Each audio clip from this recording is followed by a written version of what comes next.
Mother, you have bound our hearts to you with affection. You have turned all of our vices into virtues. Despite our shortcomings, you have taken us on your lap out of mere compassion. How wonderful is your divine play! Sri Sharda Devi and her divine play, Chapter 28, Untold Stories of Jayarambati, page 519. Holy Mother grew up in 19th century Bengal and followed the ancient Indian traditions that closely controlled women's lives. Before marriage, girls freely and fearlessly moved around their parents' homes and the villages of their birth. They talked loudly, wore casual clothing, mixed freely with neighbors, and did not follow formalities or suffer restrictions. But when they married, they moved to their husbands' homes, where they were required to speak softly, wear more formal attire, and observe their husbands' family traditions and formalities. They could not travel alone or mix freely with others, and they were required to veil their faces. In Jairambati, Holy Mother was known as Sharu or Shari or Sharada, and she was simply a village girl, the daughter of Ramachandra and Shyamasundari. In Kamarpukur, however, she was the wife of Ramakrishna, a shy daughter in law in the Chattopadhyay family. In Kamarpukur and later in Dakshineshwar and Calcutta, she wore a long veil and could not speak openly or travel freely. She silently served others and acted as a mother and a guru. In Jairambati, she was a daughter first and only secondly a mother and guru. Holy Mother made many trips to Jairambati from Calcutta to enjoy this freedom.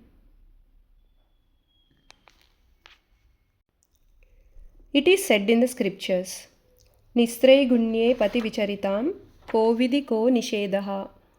That person is free from injunctions and prohibitions who walks on the path of Nirguna Brahman.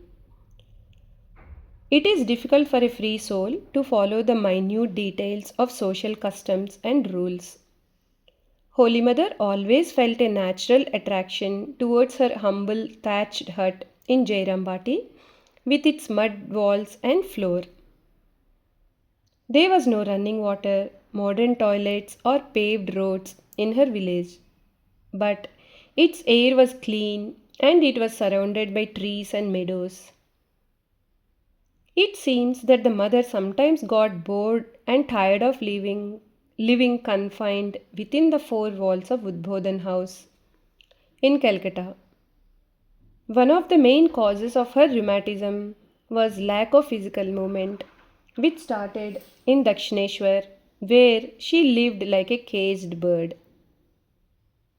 Although Jairambati was infested with malaria and dysentery and lacked good food, medicine, and the amenities of city life, still she pined for her native village.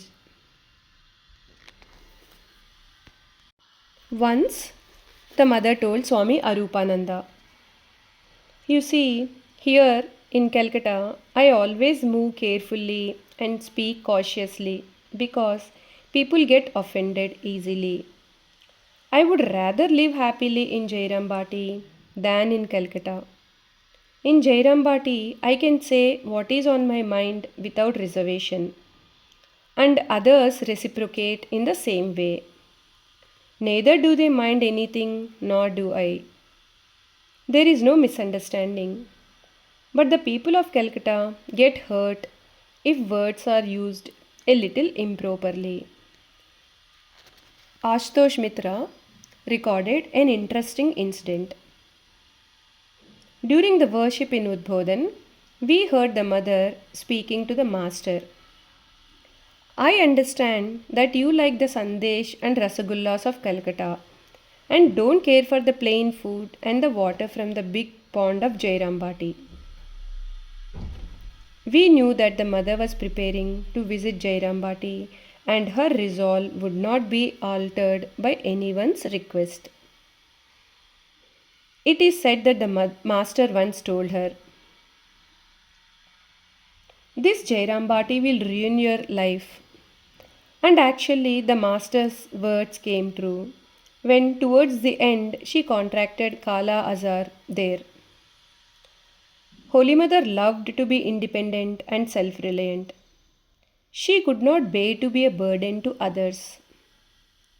Before 1915, when her new residence in Jayarambati was built, she lived with her brothers' families when in Jayarambati. She helped them financially and served them with much physical labor. She was never a burden to them. Rather, they became a burden to her. In fact, without her help, their households would have been in a pitiable condition. She carried their burden till the end. Once she remarked, "I am paying their debt." But the Master's disciples adored her and looked after her with great love and respect. They never took advantage of her. The Master told her to look after the people of Calcutta, so she lived in Calcutta and helped them spiritually. The disciples tried their utmost to make her life comfortable wherever she was. Jai Ma.